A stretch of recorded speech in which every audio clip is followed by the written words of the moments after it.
Welcome to my channel. ఈరోజు పేపర్స్లో వచ్చినటువంటి అప్డేట్స్ అన్నమాట. ఆంధ్రజ్యోతిలో వచ్చినటువంటి అప్డేట్, ప్రైవేట్ టీచర్లకు టెట్ ఈ మాత్రం అర్హత ఉండాల్సిందే, నెలాఖరులోగా విజయవాడలో సమావేశం, గంటా వెల్లడి. విశాఖపట్నం ఏప్రిల్ 11 ఆంధ్రజ్యోతి. ప్రైవేట్ పాఠశాలలో పనిచేసే టీచర్లు తప్పనిసరిగా టెట్ అర్హత సాధించాలని మంత్రి గంటా శ్రీనివాసరావు వెల్లడించారు. బుధవారం సర్క్యూట్ హౌస్లో ప్రైవేట్ పాఠశాల యాజమాన్యాలతో సమీక్ష నిర్వహించిన అనంతరం మంత్రి మీడియాతో మాట్లాడారు. పాఠశాల విద్యాశాఖ నిబంధనలను ప్రైవేట్ పాఠశాల కూడా తప్పనిసరిగా పాటించాలని, ప్రతి టీచర్ టెట్ పరీక్షలు అర్హత సాధించాలని అన్నారు. ఇప్పటి వరకు అర్హత లేని వారికి త్వరలో టెట్ నిర్వహిస్తామని, ప్రతి టీచర్కు గుర్తింపు కార్డు మంజూరు చేస్తామని, వారి వివరాలు ఆన్లైన్లో ఉంచాలని అన్నారు. టీచర్లకు సంబంధించిన పీఎఫ్, ఈఎఫ్ కంట్రిబ్యూషన్ నిధులు ఆయా ఖాతాల్లో జమ చేయాల్సిందేనని తెలిపారు. ప్రైవేట్ పాఠశాల గవర్నింగ్ బాడీలో విద్యాశాఖ ప్రతినిధి ఉండేలా చర్యలు తీసుకుంటామన్నారు. ఈ ఏడాది బడ్జెట్లో విద్యారంగానికి రూ. 25,000 కోట్లు కేటాయించారని తెలిపారు. ప్రైవేట్ పాఠశాల పనితీరు, సదుపాయాల కల్పన, ఫీజుల వసూలు వంటి అంశాలపై చర్చించేందుకు ఈ నెల 24 తర్వాత విజయవాడలో సమావేశము నిర్వహిస్తున్నట్లు తెలిపారు. రాష్ట్రంలో గుర్తింపు లేని పాఠశాలపై చర్యలు తీసుకుంటామని మంత్రి గంటా స్పష్టం చేశారు. ఓకేనా, ఇది కూడా ఆంధ్రజ్యోతిలో వచ్చిందే. ఖాళీ టీచర్ పోస్టులు ఎన్ని? ఇంతవరకు ఆర్థిక శాఖకు చేరని ఫైలు, సీఎం నిర్ణయం తర్వాతే డిఎస్సి నోటిఫికేషన్ అనేసి ఈ విధంగా ఇచ్చారనమాట. చూడండి, రాష్ట్రంలో ప్రభుత్వ రంగ పాఠశాలలో ఖాళీ టీచర్ పోస్టులు ఎన్ని అంటే ఈ విషయంలో సందిగ్ధత నెలకొంది. ఖాళీలపై పాఠశాల విద్యాశాఖ కమిషనర్ ప్రభుత్వానికి పంపిన ప్రతిపాదనలో స్పష్టత లేదు.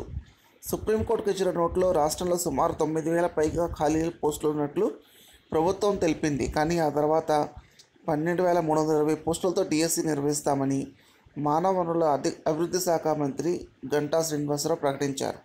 అనంతరం మరోసారి జిల్లాల నుంచి ఖాళీల సమాచారం తెప్పించుకున్నారు.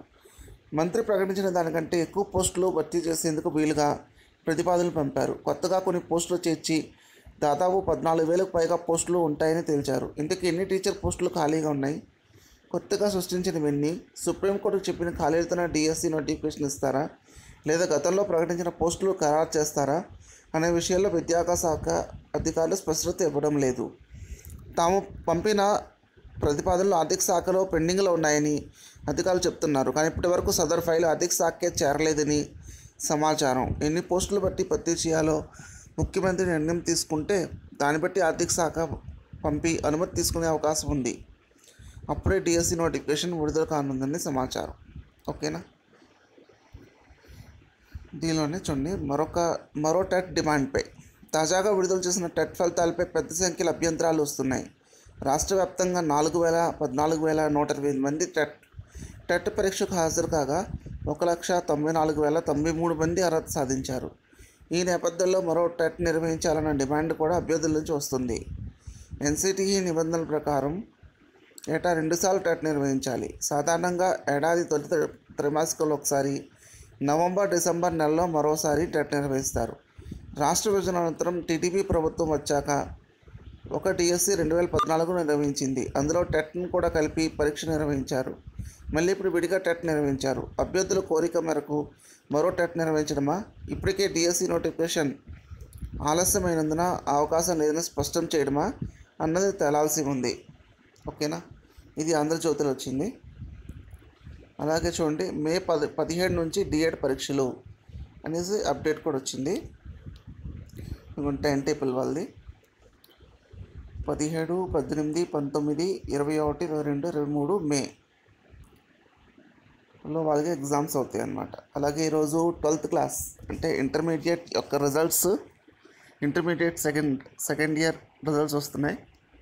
వాళ్ళందరికీ మా ఛానల్ తరఫున all the best. Thank you. Subscribe my channel, like and share.